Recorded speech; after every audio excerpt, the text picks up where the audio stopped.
Hello students.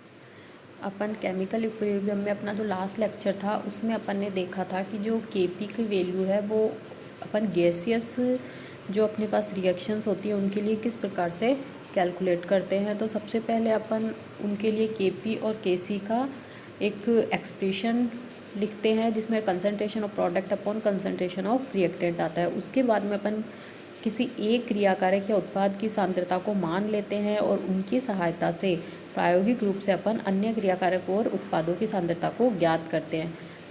उसके बाद अपन इन सांद्रताओं को जो केपी और केसी का अपन ने एक्सप्रेशन निकाला है उसके अंदर पुट करके उनकी कैलकुलेशन करते हैं। लेकिन कुछ जो गैसीय अभिक्रियाओं में भी अपन ने देखा था कि कुछ में जिसमें नंबर ऑफ मोल्स कम है, रिएक्टेंट के कम है, किसी में प्रोडक्ट के कम है और जिनमें बराबर है, तो उनमें अपन ने प्रेशर की डिपेंडेंस देखी थी।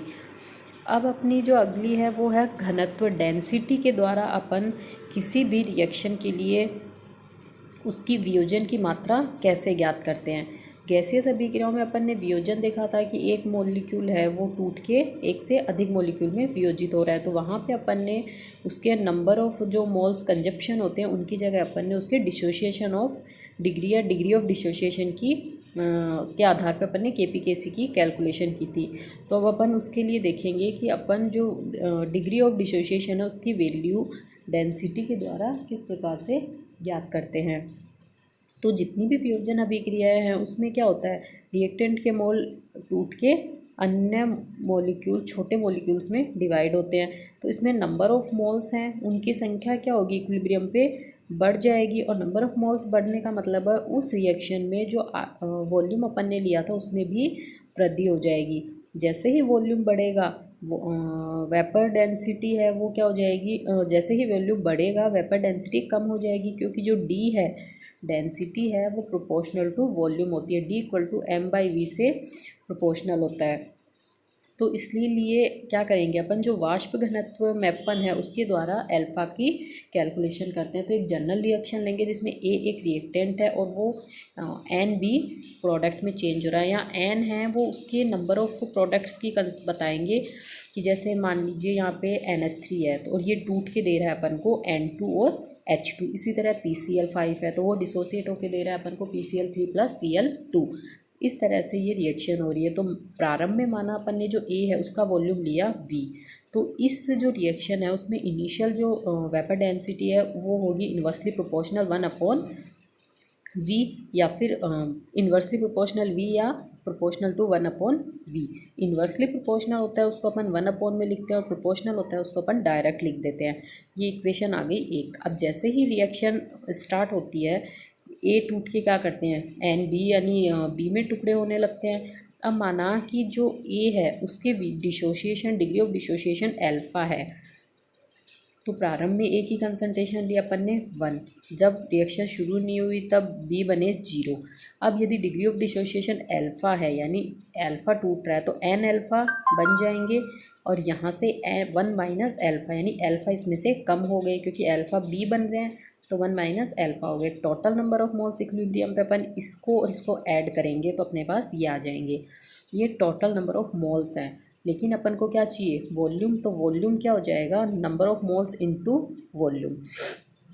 अब जो इक्विलिब्रियम पोजीशन पे जो वेपर डेंसिटी आएगी वो क्या होगी, इन्वर्सली प्रोपोर्शनल वॉल्यूम। तो ये डी है वो प्रोपोर्शनल हो जाएगा 1/ ये जो इक्विलिब्रियम पे वॉल्यूम है इसके प्रोपोर्शनल हो जाएगा। ये आ गई इक्वेशन 2। अब अपन इक्वेशन 1 और 2 को डिवाइड कर देंगे तो D/D इक्वल टू दिस आ गया। तो यहाँ से अपन कैपिटल डी निकाल लेंगे और कैपिटल डी के बाद अपन यहाँ से अल्फ़ा निकाल लेंगे। अल्फ़ा है अपनी डिग्री ऑफ डिसोसिएशन, ये जो एन है ये क्या बता रहा है, क्रिया कारक से बनने वाले उत्पादों के मोलों की संख्या, यानी जो रिएक्टेंट है वो कितने नंबर ऑफ मोल्स में टूट रहा है उसको बताता है। तो यहाँ से अपन इसकी डिग्री ऑफ डिसोसिएशन की कैलकुलेशन कर सकते हैं। ये अपन ने फिर एक एग्जांपल लिया है कि यदि NH3 के मॉलिक्यूल हैं वो टूट के N2 और 3H2 दे रहा है। यहाँ अपन ने इक्वेशन में 2NH3 इसलिए लिया है ताकि अपने पास जो टुकड़े हैं वो अच्छे से दिख जाएं अपन को N2 है, या अपन NH3 लेके भी कर सकते हैं, लेकिन NH3 में क्या यहाँ 1/2 मतलब हाफ N2 बनेगा, और हाफ N2 में थोड़ी सी कैलकुलेशन में 1/में आ जाता है, इसलिए अपन ने क्या किया इसको इधर 2 से मल्टीप्लाई कर दिया पूरी इक्वेशन को। तो यहाँ n इक्वल टू 2 है। अब अपन इस n की जगह 2 वैल्यू पुट करेंगे, कैपिटल D और स्मॉल d की वैल्यू अपन अनुभार की सहायता से ज्ञात कर सकते हैं। तो जो अपने पास वेपर डेंसिटी है वो होती है मोलिकुलर वेट अपॉन 2। तो अपन क्या करेंगे, जो भी अपने पास रिएक्शन है उसमें दोनों रिएक्टेंट प्रोडक्ट जो हैं उनका अपन मोलिकुलर वेट निकाल लेंगे और उसमें 2 से डिवाइड कर देंगे। तो कैपिटल D इक्वल टू आ जाएगा कैपिटल M अपॉन 2 और स्मॉल d आ जाएगा स्मॉल m अपॉन 2। इन m की रूप में भी अपन जहाँ जहाँ d था उसकी जगह m/2 रख देंगे। तो अपने पास ये इक्वेशन, तो अपन इस इक्वेशन का डायरेक्ट यूज़ कर सकते हैं या फिर अपन पहले m से d निकालेंगे और फिर d को यहाँ पुट करेंगे, दोनों एक ही बात है। ये जो कैपिटल M है ये क्या है अपने पास थ्योरेटिकल मोलिकुलर वेट है, और जो स्मॉल m है वो अपन जब उसको ऑब्जर्व करेंगे, जैसे वाष्प दाब घनत्व के द्वारा है, वेपर प्रेशर के द्वारा है, तो इन तरह से ऑब्जर्व मोलिकुलर वेट होता है। अब है अगला, यदि कोई भी रिएक्शन है इक्विलिब्रियम लिक्विड फेज में हो रही है तो अपन उसके लिए इक्विलिब्रियम किस तरह से एडजस्ट करेंगे, किस तरह से उसके लिए Kp और Kc की कैलकुलेशन करेंगे। तो देखिए जो भी रिएक्शन है वो लिक्विड फेज में हो रही है, इसका मतलब अपन को वहाँ Kp तो निकालना ही नहीं है, क्योंकि Kp तो गैसियस रिएक्शन के लिए होता है, तो अपन को Kc की कैलकुलेशन करनी है। तो यदि कोई भी रिएक्शन है वो उसके एक्वस विलयन या द्रव अवस्था में हो रही है, इसका मतलब वो है पानी में घुल रहा है वो विलयन, यानी उसका समांगी मिश्रण हो रहा है। तो हो सकता है वो रिएक्शन समांगी हो, होमोजीनियस हो, उत्क्रमण अभिक्रियाओं में साम्य स्थापित हो जाता है, यानी रिवर्सिबल रिएक्शन में दोनों डायरेक्शन में होने के कारण इक्विलिब्रियम एग्जिस्ट हो जाता है, और इसमें फिर अपन जो मास लॉ ऑफ मास एक्शन है उसके द्वारा Kc की गणना कर सकते हैं। तो एक रिएक्शन ली अपन ने एस्टरिफिकेशन की, जिसमें एसिड और अल्कोहल मिलकर एस्टर का निर्माण कर रहे हैं। इसी तरह एक KCN का हाइड्रोलिसिस देखा है जिसके अंदर HCN और KOH बन रहा है। तो अपन सबसे पहले एस्टर के जो एस्टर का फॉर्मेशन है उसके लिए Kc की कैलकुलेशन करेंगे। ये यहाँ मैंने इसकी इक्विलिब्रियम में रिएक्शन लिखी है। अब अपन इनिशियल स्टेट में मानेंगे कि माना नंबर ऑफ मोल्स एसिड के A हैं और अल्कोहल के B हैं। जब रिएक्शन प्रारंभ नहीं हुई तो प्रोडक्ट के अपने पास 0 मोल्स हैं। इक्विलिब्रियम एग्जिस्ट होने पे अपन ने माना कि x मोल एस्टर बन रहा है और x मोल वाटर बन रहा है, या फिर ये कहें अपन इसे कि इक्विलिब्रियम पोजीशन पे माना कि इसके x मोल इसके x मोल्स, देखिए यहाँ पे 1 है यहाँ 1 है, यानी जितना इसका मोल काम में आएगा उतना ही इसका मोल काम में आएगा। तो यदि x मोल रिएक्शन कर रहे हैं तो इसमें से x कम कर दो यानी A माइनस एक्स, इसके भी x मोल रिएक्शन कर रहे हैं तो इसकी कंसनट्रेशन में भी x कम कर दो तो B माइनस एक्स, और इन दोनों के x मोल रिएक्शन कर रहे हैं तो एसिड के भी क्या 1 है यानी x मोल ही बनेंगे। तो x मोल एस्टर के बन गए और x मोल ही H2 के बन गए। अब अपन इसके लिए कंसंट्रेशन निकालेंगे। तो कंसंट्रेशन में क्या होगा, या तो C से इंटू कर दो इनको या फिर V से डिवाइड कर दो। तो कंसंट्रेशन ऑफ एसिड क्या हो जाएगी A minus x upon V, B minus x upon V, ester की हो जाएगी x माइनस V और वाटर की हो जाएगी x बाई V। अब ये x बाई V अपन Kc लिखेंगे तो क्या कंसंट्रेशन ऑफ प्रोडक्ट दोनों की ऊपर आ जाएगी और कंसंट्रेशन ऑफ रिएक्टेंट दोनों की नीचे आ जाएगी। यहाँ ये अपन कंसंट्रेशन टर्म की वैल्यू पुट करेंगे, जब इन्हें कैंसिल आउट करेंगे तो अपने पास Kc का ये वाला फॉर्मूला प्राप्त हो जाएगा। इससे अपन किसी भी लिक्विड फेज के लिए इस तरह से Kc की कैलकुलेशन कर सकते हैं। अब यदि कोई रिएक्शन है वो हिट्रोजीनियस इक्विलिब्रियम एग्जिस्ट करती है, वो अभी जो अपन ने देखी वो तो थी होमोजीनियस, अब आएगा हिट्रोजीनियस रिएक्शंस। तो हिट्रोजीनियस रिएक्शंस के अंदर क्या करेंगे अपन, लॉ ऑफ मास एक्शन के द्वारा यानी द्रव्य अनुपातित क्रिया नियम के द्वारा विषमांगीय अभिक्रियाओं की साम्यावस्था का अध्ययन भी किया जा सकता है, और इन अभिक्रियाओं में क्रियाकारक व उत्पाद भिन्न भिन्न यानी अलग अलग फेज में होंगे। तो जो अलग अलग फेज में होंगे उन्हें ही अपन हिट्रोजीनियस रिएक्शन कहते हैं। तो इन हिट्रोजीनियस रिएक्शन में भी इक्विलिब्रियम एडजस्ट करेगा, जिसे अपन हिट्रोजीनियस इक्विलिब्रियम कहेंगे। अब अपन ने लिया है कैल्शियम कार्बोनेट जो सॉलिड स्टेट में है, ये डिसोसिएट होकर अपन को कैल्शियम ऑक्साइड और CO2 गैस दे रहा है। देखिए यहाँ ये सॉलिड है, यहाँ ये सॉलिड है और यहाँ ये गैस है, इसका मतलब ये हिट्रोजीनियस रिएक्शन है। इसी तरह जिंक प्लस CO2 है, ये मिलके जिंक ऑक्साइड और कार्बन मोनोऑक्साइड बना रहा है। तो जिंक सॉलिड है, CO2 गैस है, जिंक ऑक्साइड सॉलिड है और CO गैस है। इसी तरह कार्बन सॉलिड जो ग्रेफाइट की फॉर्म में है वो CO2 से रिएक्शन करके 2 कार्बन मोनोऑक्साइड गैसेस बना रहा है। तो ये सारी रिएक्शन क्या है, इक्विलिब्रियम हिट्रोजीनियस है, और इनके लिए जो इक्विलिब्रियम एग्जिस्ट होता है वो होता है अपना हिट्रोजीनियस इक्विलिब्रियम। तो इन अभिक्रियाओं के लिए केसी के जो व्यंजक हैं उसमें ठोस और द्रव की सांद्रता को सम्मिलित नहीं किया जा सकता, क्योंकि इनकी सांद्रता मोल प्रति लीटर में कोई चेंज नहीं होता। देखिए ये जो हेट्रोजीनियस रिएक्शन है इनमें क्या होता है, अपन सिर्फ जो अपने पास लिक्विड और सॉलिड तीन होते हैं, लिक्विड सॉलिड और गैस, तो इन विषमांगी अभिक्रियाओं में लिक्विड की कंसंट्रेशन और सॉलिड की कंसंट्रेशन में कोई चेंज नहीं होता रिएक्शन के अकॉर्डिंग। तो इनकी कंसंट्रेशन को अपन Kp और Kc में लिखें, क्योंकि अपन क्या लिखते हैं, change in concentration of product upon change in concentration of reactant. लेकिन जनरली इनकी जो हेट्रोजीनियस रिएक्शन होती है उनके अंदर लिक्विड और सॉलिड की कंसंट्रेशन में चेंज नहीं होता, तो अपन उनको चाहे शो करें चाहे नहीं करें कोई इफेक्ट नहीं डालेगा। इनकी कंसंट्रेशन में चेंज नहीं होता इसलिए अपन इनको नहीं लिखेंगे। तो अब अपन जो कैल्शियम कार्बोनेट है इसका मतलब इसका जो Kc होगा वो अपने पास जलीय विलयन के लिए लिखेंगे। प्योर ठोस है या प्योर लिक्विड है उनकी नहीं लिखेंगे, जो विलयन अवस्था में है उनकी तो लिखेंगे।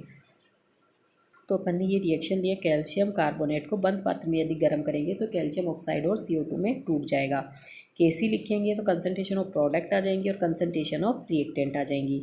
यहाँ पे देखिए कैल्शियम ऑक्साइड और कैल्शियम कार्बोनेट दोनों प्योर सॉलिड है, यानी इनकी कंसंट्रेशन में रिएक्शन के फलस्वरूप कोई चेंज नहीं होगा, इनकी कंसंट्रेशन स्थिर होगी, इसलिए अपन इन्हें क्या करेंगे, यहाँ शो नहीं करेंगे। तो इसलिए जो Kc है उसकी वैल्यू सिर्फ कंसंट्रेशन ऑफ CO2 पे डिपेंड करती है, और CO2 जनरली गैसियस है तो यहाँ इसकी कंसंट्रेशन न लेके अपन पार्शियल प्रेशर ऑफ CO2 लेंगे। इसी तरह जिंक प्लस CuSO4 की अभिक्रिया से कॉपर प्लस ZnSO4 बन रहा है, तो यहाँ भी क्या करेंगे अपन Kc लिखेंगे concentration of product upon concentration of reactant. Copper भी सॉलिड है और जिंक भी सॉलिड है, दोनों सॉलिड होने के कारण इनकी कंसंट्रेशन कांस्टेंट रहेगी, रिएक्शन के फलस्वरूप कोई चेंज नहीं होगा, तो अपन इनकी कंसंट्रेशन को यहाँ शो नहीं करेंगे, सिर्फ जो विलयन अवस्था में है उन्हीं की कंसंट्रेशन को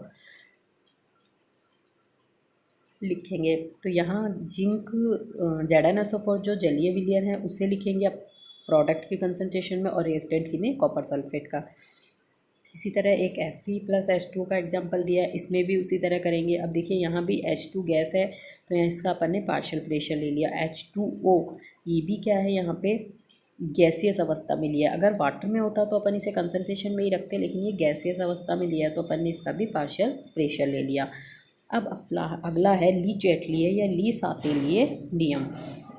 देखिए ये जो नियम है ये क्या करता है, किसी भी अभिक्रिया के लिए उसकी डायरेक्शन को बताता है कि अभी अभिक्रिया में अपन को मैक्सिमम प्रोडक्ट बनाने हैं तो उसके लिए क्या कंडीशन अप्लाई करनी होगी, यानी जो रिएक्शन है अपनी वो किस डायरेक्शन में स्मूथली जाएगी या किस डायरेक्शन से अपन को उसमें मैक्सिमम प्रोडक्ट्स प्राप्त होंगे। ये जो प्रिंसिपल है ये क्या कहता है, ये कहता है कि यदि किसी भी अभिक्रिया है उसमें जब इक्विलिब्रियम एडजस्ट हुआ, उस इक्विलिब्रियम पोजीशन पे यदि अपन ने टेम्परेचर, प्रेशर और वॉल्यूम प्रोपोर्शनल है तो इनको छोड़ देंगे, टेम्परेचर, प्रेशर और कंसंट्रेशन, इसके अंदर यदि अपन ने कोई भी चेंज किया तो वो रिएक्शन पे क्या इफ़ेक्ट करेगी, इसके बारे में ये रिएक्शन जानकारी देती है, ये प्रिंसिपल बताता है। तो किसी भी अभिक्रिया के इक्विलिब्रियम पर ताप, दाब और सांद्रता तथा उत्प्रेरक के प्रभाव को, एक उत्प्रेरक का इफेक्ट भी बताएगा, तो उत्प्रेरक के प्रभाव को व्यक्त करने के लिए ली सैटलिए ने एक नियम दिया, जिसके अनुसार ये नियम क्या कहता है, ये नियम ये कहता है कि यदि इक्विलिब्रियम पोजीशन में अपन ने उसकी किसी भी परिस्थिति को चेंज किया, यानी यदि उसके ताप को या दाब को या सांद्रता को या उसमें कोई उत्प्रेरक डाला, तो जो रिएक्शन है वो उस डायरेक्शन में जाएगी, उस डायरेक्शन में प्रोसीड होगी जिधर अपन ने जो इफ़ेक्ट्स में चेंज किया है, यानी अपन ने जो चेंज किया है वो क्या हो, ख़त्म हो जाए। यानी मैंने टेम्परेचर बढ़ाया तो रिएक्शन उधर जाएगी जिधर टेम्परेचर कम होगा, क्योंकि अपन ने बढ़ा दिया तो रिएक्शन के अकॉर्डिंग यदि टेम्परेचर कम होगा तो इक्विलिब्रियम वहीं की वहीं रुक जाए, वहीं की वहीं सेटल रहेगा। यदि अपन ने उसमें प्रेशर बढ़ाया तो इक्विलिब्रियम उधर शिफ्ट होगा, इसे अपन इस तरह कहेंगे कि इक्विलिब्रियम उधर शिफ्ट होगा। तो इक्विलिब्रियम उधर शिफ्ट होगा जिधर अपन ने जो प्रेशर बढ़ाया है उसका प्रभाव कम हो। अपन जो करेंगे सिस्टम उसके अपोजिट कार्य करेगा। अपन ने टेम्परेचर बढ़ाया तो सिस्टम क्या करेगा, उसको कम करने का प्रयास करेगा। अपन ने यदि प्रेशर बढ़ाया तो सिस्टम क्या करेगा, उसको कम करने का प्रयास करेगा। अपन ने यदि कंसंट्रेशन बढ़ाई तो सिस्टम क्या करेगा, कंसंट्रेशन को कम करने का प्रयास करेगा। यदि अपन ने कंसंट्रेशन बढ़ाई तो इसका मतलब कंसंट्रेशन अपने पास ज़्यादा हो गई तो सिस्टम क्या करेगा, रिएक्टेंट की बात कर रही हूँ, रिएक्टेंट की कंसंट्रेशन ज़्यादा होगी तो सिस्टम क्या करेगा, रिएक्टेंट की कंसंट्रेशन को कम करने की कोशिश करेगा। इसका मतलब ज़्यादा से ज़्यादा रिएक्टेंट हैं वो क्या होंगे, प्रोडक्ट में चेंज होंगे। तो जब रिएक्टेंट प्रोडक्ट में चेंज हो रहे हैं इसका मतलब रिएक्टेंट की कंसंट्रेशन सिस्टम ने कम कर दी। तो ये जो इफ़ेक्ट है ये क्या करता है, अपन ने जो भी काम किया उसके अपोजिट काम करता है।